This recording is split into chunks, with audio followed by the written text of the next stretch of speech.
Hi, I'm Dustin Abbott. You know, I don't often do this, but after my image quality segment released on the new Canon 85mm f1.4L IS USM lens, there were obviously a lot of disappointment from people that expected it to perform better in my test than what it did.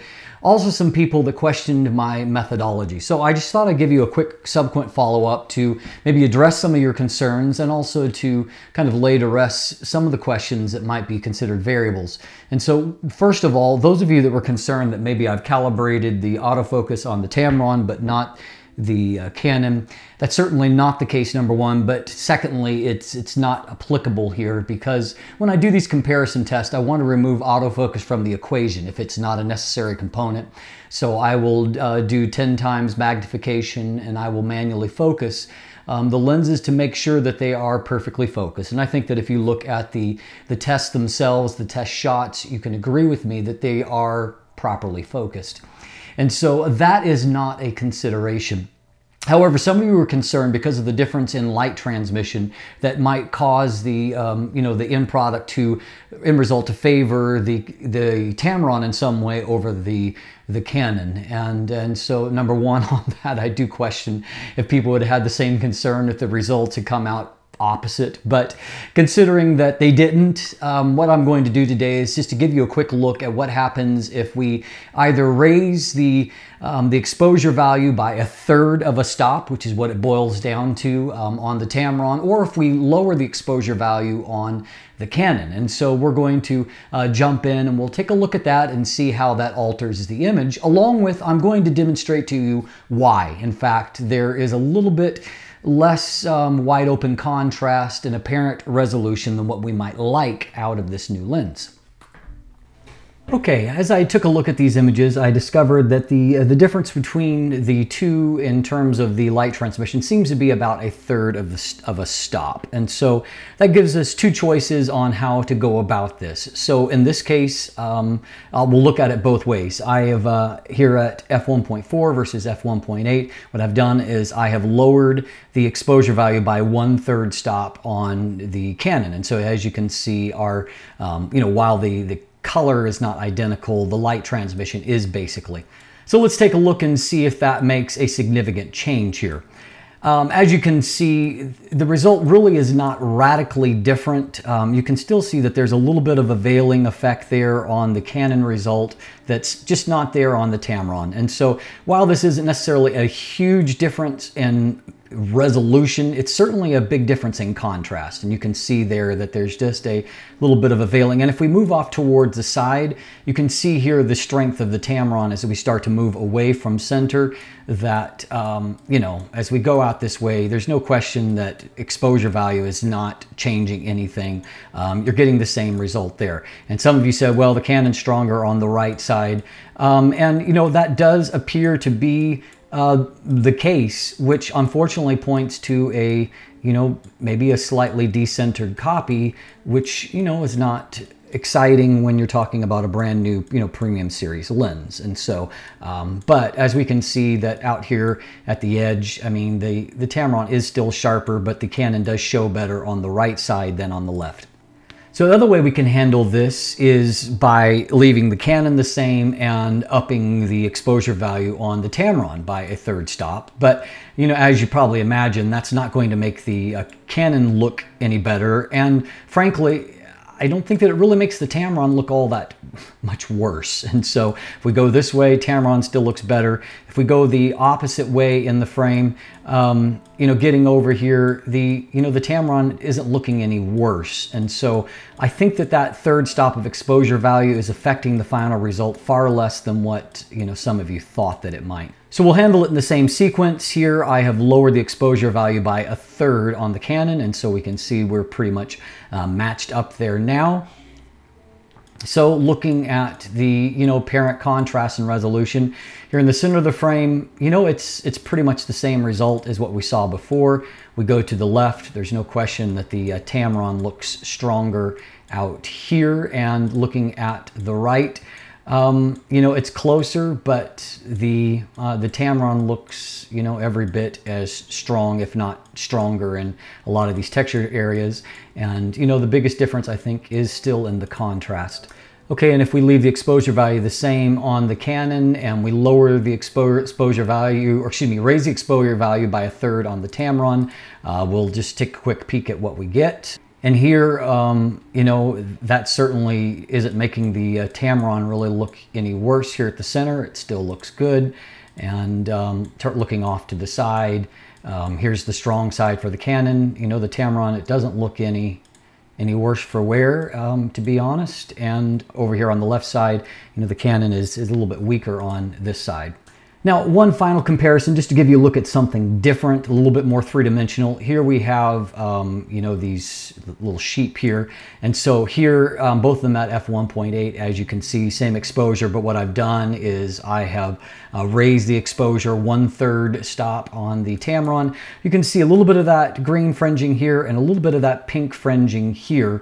That's just, it's not there on the same way on the Tamron. And so byproduct of that, more contrast here, and you can definitely see it in this autofocus sheep that's got a little bit of a strange look because of the green fringing that's taking place there. That longitudinal chromatic aberration, and you can see it also on this autofocus sheep, that, you know, that really is the root cause. And you can see it here. You see a little bit of pink fringing here, a little bit of the green fringing there.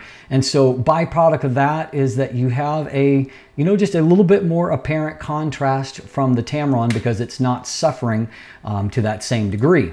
To give you a little bit more graphic look, this is kind of an extreme scenario with these really reflective surfaces that are going to show this off the most. But here with the Canon, both of them again at f1.8. So this isn't necessarily worst case example from the Canon, but you can see that both of them, before the plane of focus, they suffer from some longitudinal chromatic aberration. It's a different purple shade here on the Tamron. It's more of a, you know, pink shade here. The difference being is that after you go past the plane of focus, the Canon also has some green fringing, whereas the Tamron is pretty neutral moving away.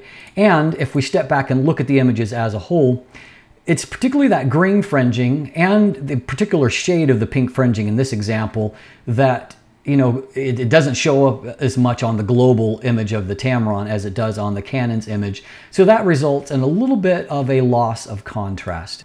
Now here is a portrait of me that my wife took. Number one, she's not a great photographer, don't tell her that, but at f1.4 you can see that the lens nailed focus. So that's a huge deal right there. But as you can also see that there is a little bit of a veiling on my face there. That's a little bit of a loss of that contrast. You know, resolution actually looks fine here, nothing bad there. And then if you look at the image as a whole, you can see that the actual degree of contrast to defocused area is actually really nice. That's a beautifully rendered image. And of course, here I've done a little bit of post-processing to it, added some other snow from another scene and an overlay just to kick all that up, play with color processing. But above all, I've also, dialed in a little bit more contrast there on the face. And of course, that's a taste thing. You could decide what you want to do. But my point is that it's not difficult to up the contrast if that is your desire. It just gives you some latitude in processing portraits. So bottom line is that none of these things are end of the world. This is a beautifully rendering lens.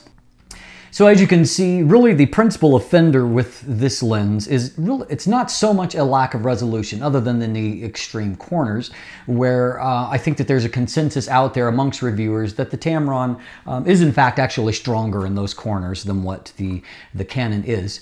But I think that what causes the lack of apparent sharpness and contrast wide open is really the longitudinal chromatic aberration. And in particular, I think it's the green fringing component but the combination of those two things gives us a little bit of a veiling effect that makes the lens a little bit less sharp. That being said, this lens actually has less chromatic aberration than the 85L Mark II. In some ways, it does have a little bit more than what, say, the Sigma 85mm f1.4 art, and I may yet still be able to show you that comparison in the future. I will be showing you a demonstration with the Otis. Don't hold your breath about this lens, you know, beating the Otis, but for some of you that have never seen, which is a lot of people, how strong the Otis actually is, I think that'll be an interesting comparison in some ways. But you know, byproduct is that yes, there is some longitudinal chromatic aberration, and I wish that it wasn't there. I think that you will see it in some shots. At the same time, I don't think it's necessarily a deal breaker for most people, in that the actual rendering from this lens is beautiful.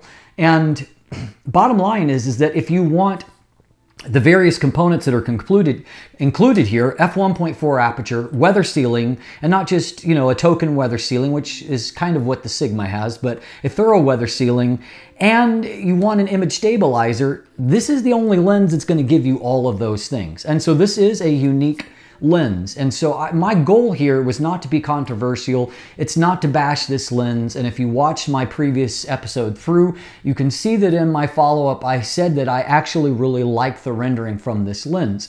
However, I think that maybe for all of us, certainly for myself, after the 35L f1.4L Mark II, where Canon seemed to just eliminate the chromatic aberration issue completely. The predecessor to that lens had suffered from a lot of CA. The 35L Mark II was like, it's fantastic.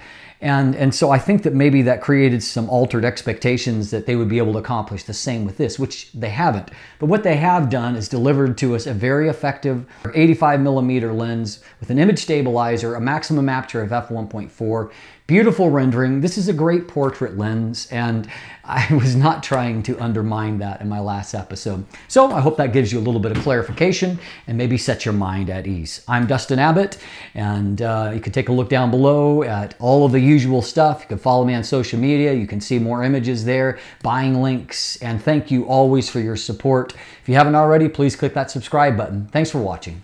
Have a great day.